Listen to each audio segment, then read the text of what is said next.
அனைவருக்கும் வணக்கம். அனைத்து அரசு ஊழியர்கள் மற்றும் ஓய்வூதியதாரர்களுக்கு ஒரு முக்கியமான செய்தி. அதாவது இபிஎஸ் பென்ஷன்ல ஓய்வூதியம் பெற எத்தனை ஆண்டுகள் பணிபுரிய வேண்டும். முக்கியமான விதிகள் இந்த வீடியோவில் நம்ம பார்க்க போறோம். ஸ்கிப் பண்ணாம கடைசி வரைக்கும் பாருங்க. நம்ம சேனலை சப்ஸ்கிரைப் பண்ணாதவங்க பண்ணி வச்சுங்க. நம்ம சேனல்ல சென்ட்ரல் மற்றும் ஸ்டேட் கவர்மெண்ட் சம்பந்தமான ஆல் அப்டேட்ஸ் போட்டுருவோம். அது மட்டும் இல்லாமல் பென்ஷன் சம்பந்தப்பட்ட முக்கியமான அப்டேட்டும் இருக்கும். மறக்காம சப்ஸ்கிரைப் பண்ணிருங்க. வாங்க வீடியோக்குள்ள போகலாம்.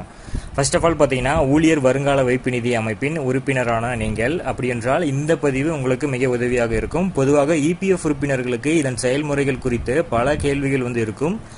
குறிப்பாக இபிஎஃப் மூலம் கிடைக்கும் ஓய்வூதியம் குறித்து அதிக கேள்விகள் எழுகின்றன. அந்த வகையில் பார்த்தோம்னா, ஊழியர் ஓய்வூதிய திட்டத்தின் கீழ் எவ்வளவு ஓய்வூதியம் கிடைக்கும் அப்படிங்கிற கேள்வி. அதாவது ஓய்வூதியத்திற்கு எத்தனை ஆண்டுகள் சேவை அவசியம், ஓய்வூதிய தொகையினை எப்போது பெறலாம் மற்றும் ஓய்வு பெறுவதற்கு முன்பு ஓய்வூதியம் பெற என்ன செய்ய வேண்டும்.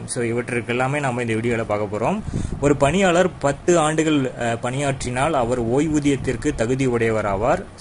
இபிஎஃப் விதியின் பிரகாரம் இபிஎஃப் பங்களிப்புக்கு பணியாளர் 10 ஆண்டுகள் பணியாற்றிய பிறகு அவர் ஓய்வூதியம் பெற உரிமை பெறுகிறார். இருப்பினும் 58 வயது நிறைவு செய்த பிறகு அவருக்கு இந்த ஓய்வூதியம் கிடைக்கும். அடுத்ததா 10 வருட சேவையை முடிக்காவிட்டாலும் ஓய்வூதிய நிதியை எடுக்கலாம் அப்படிங்கிற ஒரு கண்டிஷன் இருக்கு. இந்த தொடர்பாக இபிஎஃப்க்கு அதன் சொந்த விதிகளும் உள்ளன. அதாவது உங்கள் சேவை 10 ஆண்டுகள் அல்லது அதற்கு மேற்பட்டதாக மாறியவுடன் இபிஎஸ்ஸின் முழு தொகையினையும் திரும்ப பெற முடியாது. இப்போது நீங்கள் மாதாந்திர ஓய்வூதியத்திற்கு உரிமையுடையவராகியிருப்பர். அப்புறம் 58 வயது முடிந்தவுடன் இது கிடைக்க தொடங்கும்.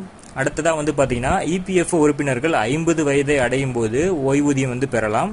ஆனால் வயது பாத்தீங்கன்னா 58 வயதிற்கு ஒரு வருடம் குறைவாக இருந்தால் ஓய்வூதியத்தில் 4% குறைக்கப்படும்.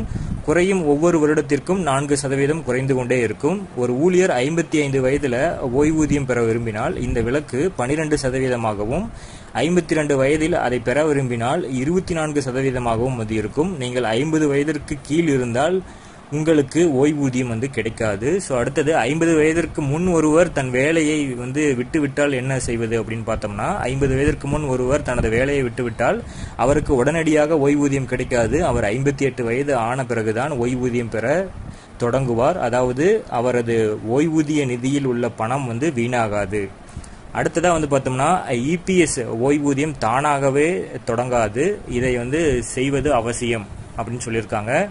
அதாவது படிவம் 10C மற்றும் கூட்டு உரிமை கோரல் படிவத்தினை நிரப்ப வேண்டும். மேலும் ஓய்வூதிய திட்ட சான்றிதழை பெற வேண்டும். எதிர்காலத்தில் வேலை மாறும்போது ஓய்வூதியத்தை மாற்ற இந்த சான்றிதழ்கள் உதவும். அடுத்ததா, ஓய்வு பெற்ற உடனேயே ஓய்வூதியம் வேண்டுமா அப்படிங்கிறதுக்கு படிவு 10D அவசியம். அதற்கு சொல்லியிருக்காங்க, ஓய்வு பெற்ற உடனேயே ஓய்வூதியத்தை தொடங்க விரும்பினால் படிவம் 10Dயை நிரப்ப வேண்டும். இந்த படிவத்தினை ஆன்லைனில் நிரப்ப முடியாது என்பதை நினைவில் கொள்ளவும். உங்களுக்கு அருகிலுள்ள இபிஎஃப் அலுவலகத்திற்கு சென்று அதை நேரடியாக சமர்ப்பிக்க வேண்டும். செயல்பாட்டில் எந்த தாமதமும் ஏற்படாமல் இருக்க அனைத்து ஆவணங்களையும் முன்கூட்டியே தயாராக வைத்துக் கொள்ளுங்கள். அடுத்ததா, ஓய்வூதிய சான்றிதழை பெறுவதற்கு உறுதிப்படுத்திக் கொள்ளுங்கள். அதாவது ஓய்வூதிய சான்றிதழ்களை நீங்க பெறுவதை உறுதிப்படுத்திக்கோங்கன்னு சொல்றாங்க. ஒரு ஊழியர் 10 ஆண்டுகளுக்கு முன்பு வேலையை விட்டு வெளியேறினால் மற்றொரு வழியும் உள்ளது. அதாவது எதிர்காலத்தில் மீண்டும் வேலை செய்ய விரும்பினால் ஓய்வூதிய திட்ட சான்றிதழை மறக்காமல் பெறுவது அவசியம். ஊழியர் ஒரு புதிய வேலையில் சேரும்போது இந்த சான்றிதழ்கள் மூலம் முந்தைய ஓய்வூதிய கணக்கில் புதிய வேலையுடன் இணைக்கலாம் அப்படிங்கிறதும் சொல்லியிருக்காங்க. இந்த ஒவ்வொரு கேள்விக்கும் உங்களுக்கு இந்த ஆன்சர் கொஞ்சம் சூட்டபிளா இருக்கும். இல்லைனா கூட நீங்க ஒரு டைம் பாஸ் பண்ணி படிச்சு பாருங்க. உங்களுக்கு தெளிவா இதுல விளங்கும். அதற்கான சென்டென்ஸ் தான் நம்ம கொடுத்துருக்கோம். மறக்காம நம்ம சேனலை சப்ஸ்கிரைப் பண்ணி வச்சுக்கோங்க. பக்கத்தில் இருக்கிற பெல் ஐக்கானையும் பிரஸ் பண்ணி அதில் ஆல் அப்படிங்கிற ஆப்ஷனை கொடுத்துக்கோங்க. அப்பதான் நான் போடக்கூடிய ஒவ்வொரு வீடியோவும் உங்களுக்கு வரும். நம்ம சேனல்ல மத்திய மற்றும் மாநில அரசு ஊழியர்களுக்கான உடனடி அப்டேட்ஸை கொடுத்துட்டு வரோம். தேங்க்யூ.